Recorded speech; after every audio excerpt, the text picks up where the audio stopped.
AIIMS की। क्या AIIMS हैं जो हमारे एनसीएफ ने सेट किए हैं for the curriculum of EVS. तो सबसे पहले एनसीएफ कहता है कि हमें बच्चों के अंदर थॉट को प्रोवोक करना है। उनके अंदर मीन्स थॉट जो है वो अपने आप से जनरेट होना चाहिए, और जब उनके अंदर थॉट प्रोवोक होगा तो वो क्या करेंगे, क्वेश्चनिंग करेंगे। ठीक है, हम एक्सपीरियंस प्रोवाइड कर रहे हैं और हमारी जो बुक्स का कंटेंट है वो भी कुछ इस तरह का है जो सीधे सीधे उन्हें बाहर की दुनिया से कनेक्ट कर रहा है या उनकी डेली लाइफ से उनको जोड़ते हुए चीज़ों को सिखाने की कोशिश कर रहा है। तो यहाँ पर उनका जो थॉट है वो, उनकी थिंकिंग पावर बढ़ेगी। जब वो सोचेंगे तो वो क्वेश्चनिंग करेंगे। इसके अलावा जो हमारा क्यूरिकुलम है वो ऐसा होना चाहिए कि उनके अंदर रिस्पॉन्सिबिलिटी का सेंस जो है वो डेवलप हो, वो रिस्पॉन्सिबल मेंबर बने सोसाइटी की। इसके अलावा हम इन्वायरमेंटल स्टडीज़ की जब बात कर रहे हैं तो हम इन्वायरमेंट से रिलेटेड इश्यूज़ को बिल्कुल भी नेग्लेक्ट नहीं कर सकते हैं। तो हमें बच्चों को यहाँ पर इन्वायरमेंट के लिए उनका जो कंसर्न है उसको यहाँ पे डेवलप करना है और उनको सेंसिटाइज करना है।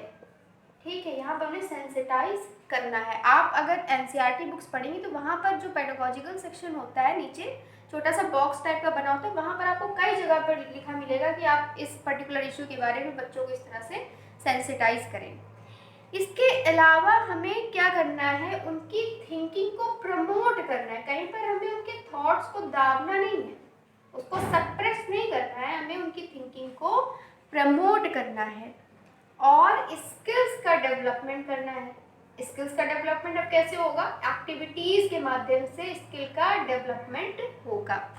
ठीक है, अब इसके अलावा जो नेचर है ना उसकी क्यूरियोसिटी को भी हमें डेवलप करना है। जब आप अपनी एनसीईआरटी को उठा के पढ़ेंगे ईवीएस की, अगर आपने पढ़ी होगी तो वहाँ पर कुछ ऐसे टॉपिक्स हैं वाटर को रिलेटेड ही, कई जगह पर वाटर जो है वो जल्दी आसानी से नहीं मिलता है कि, और कुछ जगह पर आसानी से अवेलेबल होता है, कहीं पर बहुत ज़्यादा उसका वेस्टेज होता है और कहीं पर उसकी बहुत ज़्यादा कमी देखने में आती है। तो इस तरह के जो टॉपिक्स हैं वो नेचर की जो क्यूरियोसिटी है वो यहाँ पर बढ़ाती हैं।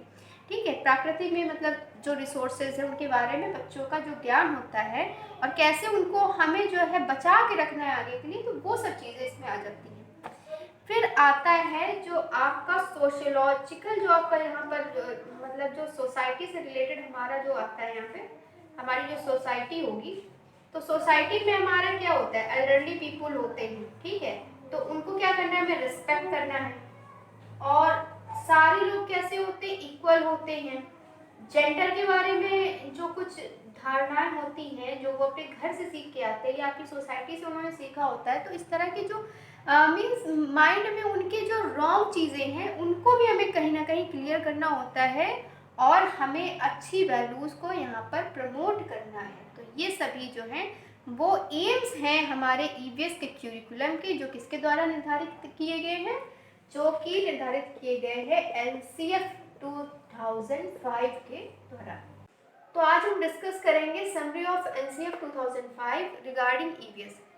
एनसीएफ क्या कहता है ईवीएस के रिगार्डिंग और क्या क्या राय रखता है कि कैसे हमें ईवीएस को पढ़ाना है, तो वो सारी चीज़ें हम यहाँ पर डिस्कस करेंगे।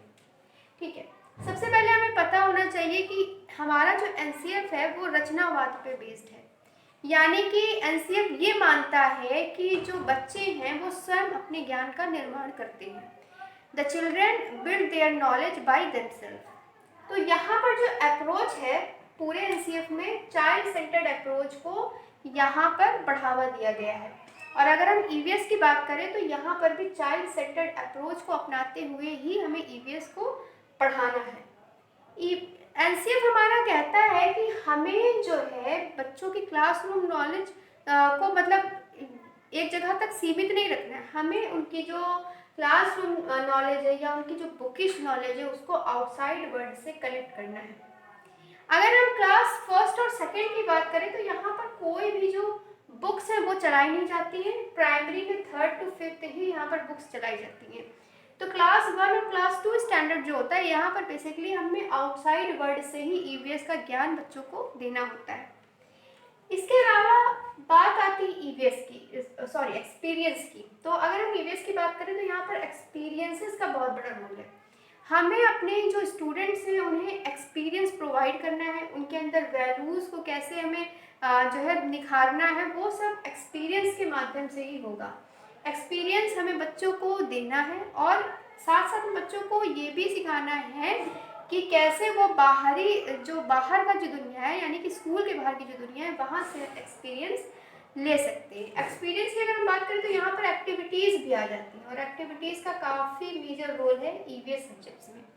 एक्टिविटीज़ के माध्यम से हम बच्चों को सिखा सकते हैं और साथ में उन्हें तैयार कर सकते हैं आगे आने वाले क्लासेस के सब्जेक्ट्स के लिए।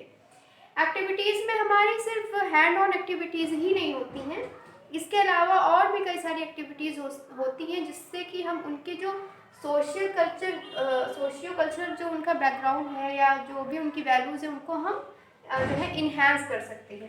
तो एक्टिविटीज़ में हैंड्स ऑन एक्टिविटीज़ आएंगी और साथ में यहाँ पर जो कल्चरल एक्टिविटीज़ आएंगी और इन्वायरमेंट से रिलेटेड जो इश्यूज़ हैं उस पर हमें कैसे बच्चों को जागरूक करना है वो भी यहाँ पर हम सिखाते हैं।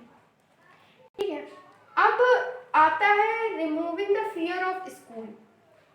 तो ये जो प्राइमरी लेवल होता है ये एक ऐसा लेवल होता है जहाँ पर हम बच्चों को बेसिकली तैयार कर रहे होते हैं, एक अच्छा इंटरेक्शन बना रहे होते हैं टीचर और स्टूडेंट के बीच में, क्योंकि जो इसके बाद वाले जो क्लासेस होते हैं वहाँ पर हमें नॉलेज इम्पार्ट करना स्टार्ट करना होता है कि हमें नॉलेज इम्पार्ट करना शुरू करना है। तो हमें रिमूव करना है फियर ऑफ स्कूल। अब हम इसे कैसे रिमूव करेंगे? इसे रिमूव करने के लिए हमें जो हमारा सब्जेक्ट है या हमारा जितनी भी सारे सब्जेक्ट हैं सबको इंटरेस्टिंग बनाना पड़ेगा by making the subjects interesting. तो हमें इंटरेस्ट जो है बच्चों का वो उसको बढ़ाना है। ठीक है, अब बात आती है इंटीग्रेशन ऑफ सब्जेक्ट्स की। अगर आपने सिलेबस को ध्यानपूर्वक देखा है तो वहाँ पर आपको दिखाई पड़ा होगा कि साइंस और सोशल साइंस ये दोनों ही हमारे ईवीएस के जो क्लास 3rd to 5th की बुक्स हैं इन दोनों को इंटीग्रेट करके वहाँ पर ईवीएस पढ़ाई जाती है। तो यहाँ पर सब्जेक्ट्स का इंटीग्रेशन होता है और हम फॉलो करते हैं एक हॉलिस्टिक अप्रोच, यानी कि सब्जेक्ट्स को इंटीग्रेट करके पढ़ाना और इंटरडिसिप्लिनरी अप्रोच होनी चाहिए हमारी। अब बात आती है अल्टरनेटिव कॉन्सेप्ट्स की। तो जब बच्चा एक्सपीरियंसेस ले रहा है, जब बच्चा छोटा है तो वो अल्टरनेटिव कॉन्सेप्ट्स तो डेवलप करेगा ही करेगा और यहाँ पर हमें उनके अल्टरनेटिव कॉन्सेप्ट्स को करना है एक्सेप्ट। ठीक है, ये जो अल्टरनेटिव कॉन्सेप्ट्स आज बच्चे के माइंड में फॉर्म हो रहे हैं अपने एक्सपीरियंस के माध्यम से, वो ही जाकर कल उसको आगे क्रिएटिव बनाते हैं। क्या करते हैं थीमेटिक अप्रोच की। तो थीमेटिक अप्रोच का सेंस ये है कि हमारा जो सिलेबस है क्लास 3rd से लेके क्लास 5th तक का ईवीएस में, वहाँ पर टॉपिक वाइज सिलेबस निर्धारित नहीं किया गया है।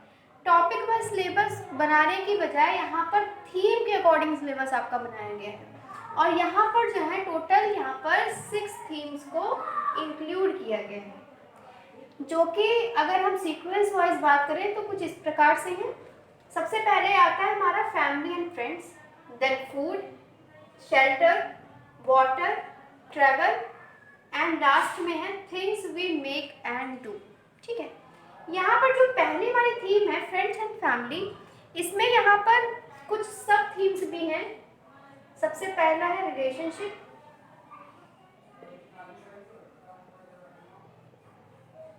उसके बाद में हमारा सेकंड है प्ले एंड वर्क,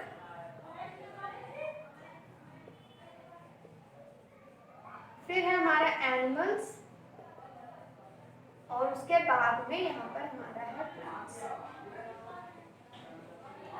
अब हमारा जो क्वेश्चन है वो कभी कभी इन थीम्स से रिलेटेड भी आता है। आपसे क्या पूछते हैं वो क्वेश्चन में, आपको कुछ एक सर्टेन थीम्स दे दी जाती है और वहाँ पर आपसे पूछा जाता है कि इनमें में से कौन सा एक थीम नहीं है या कौन सा एक थीम है।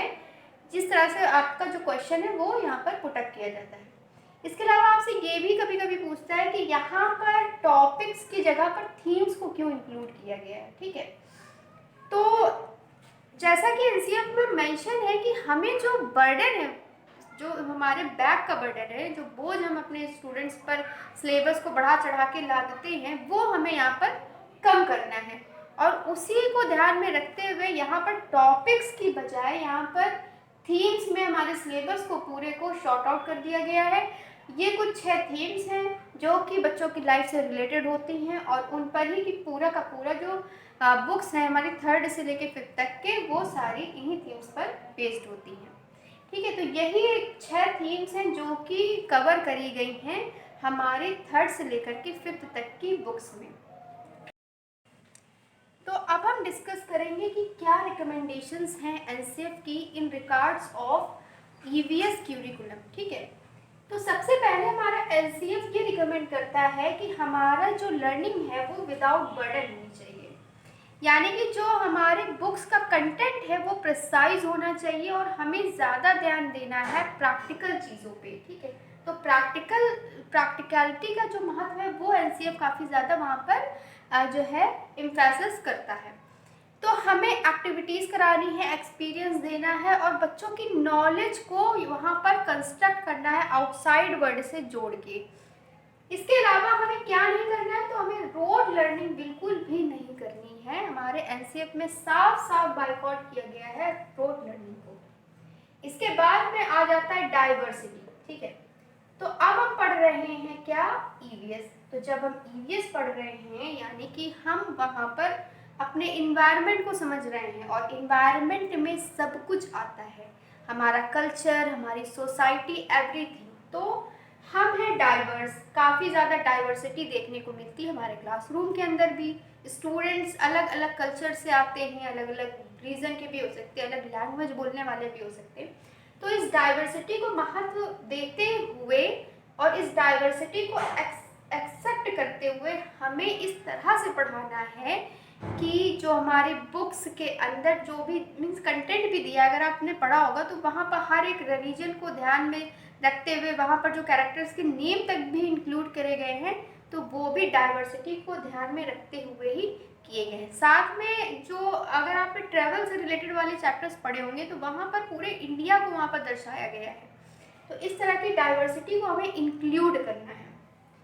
और इसके अलावा जो हमें करना है वो है लोकल टू ग्लोबल।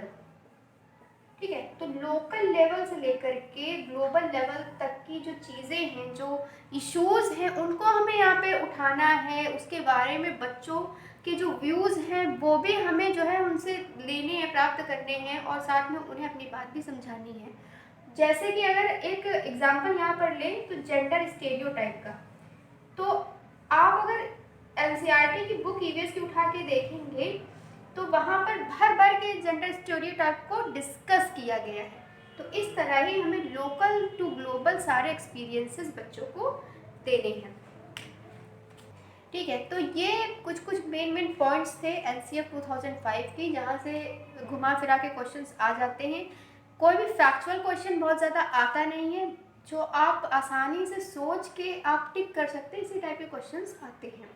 अगर आपको फर्दर कोई ऐसा मीन्स वीडियो चाहिए जिसमें आपको एनसीएफ से रिलेटेड क्वेश्चंस डिस्कस करने हो तो you can tell me in the comment section. और इस वीडियो को प्लीज़ लाइक करें, शेयर करें और सब्सक्राइब भी करें।